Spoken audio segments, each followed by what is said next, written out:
Greetings all, we are the Chill Pills of CNN, a heartwarming community with amazing people. Today we will be talking about our community, more specifically the dilemma between economic growth and environmental integrity. Now, first of all, what exactly is a community?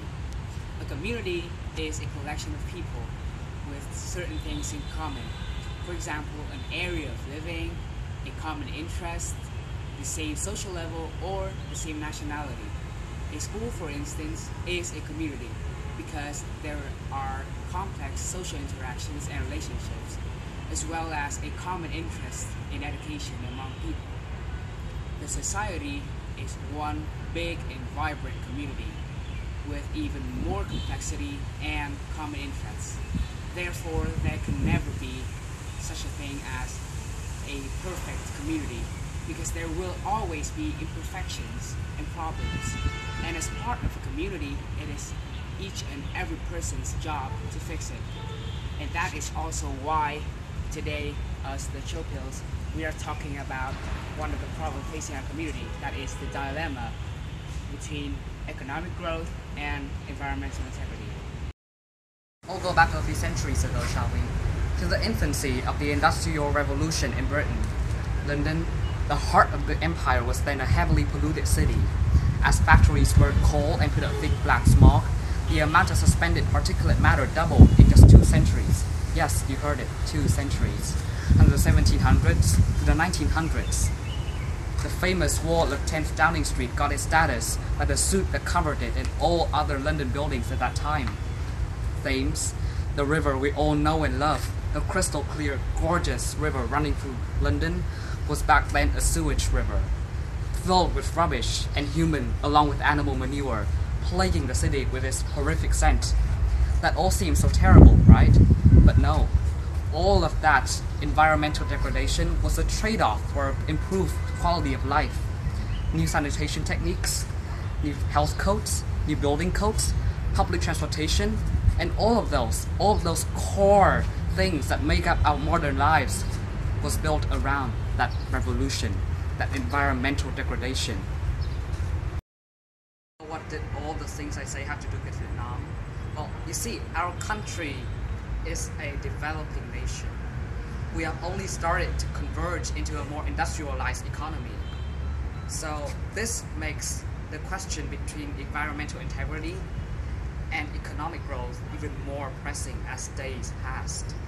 Our country is extremely beautiful. It has lush green forests inhabited by thousands of diverse animals. It has gorgeous, beautiful beaches converging the thin coast that is our nation. So, what do we do? The solution seems simple enough. Just shut down a few plants and let nature do her work. Things aren't that simple, you see. Let me ask you one question. What is powering the things that you use today? What is powering the lights, the Wi-Fi routers, the phones, the computers that you're using to watch this video right now? What is providing jobs for millions of people, for them to feed their families, for them to raise their children and give them education, and for them to have hope for a brighter future ahead? What is the basis of our society, of our consumerist lifestyle? I think you've already known that answer. So, what can be the solutions to this seemingly unsolvable dilemma? Well, there are certainly a few, and some of them have already been around. They only need to be applied on a larger scale in order to bring out better results. Firstly, we need to neutralize any fumes that may be toxic, for example, carbon monoxide or sulfur dioxide. And with the technological advances around, there are now many ways to treat toxic fumes that are effective and economical. Thus, a second industrial London can totally be avoided. And secondly, there should be areas exclusively designated for industrial work, where factories and industrial areas can be built, therefore limiting their impact on fauna and flora. And lastly, the authorities should double down on environmental pollution laws, preferably increasing fines and imposing prison time on people who cause severe pollution. At the end of the day, we all love the community that we're living in. However, as climate change and global warming is becoming more and more apparent, we need to act as part of that community.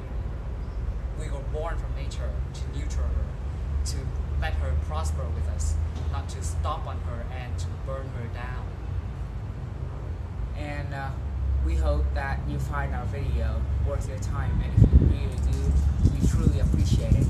We've been the Chill Pills.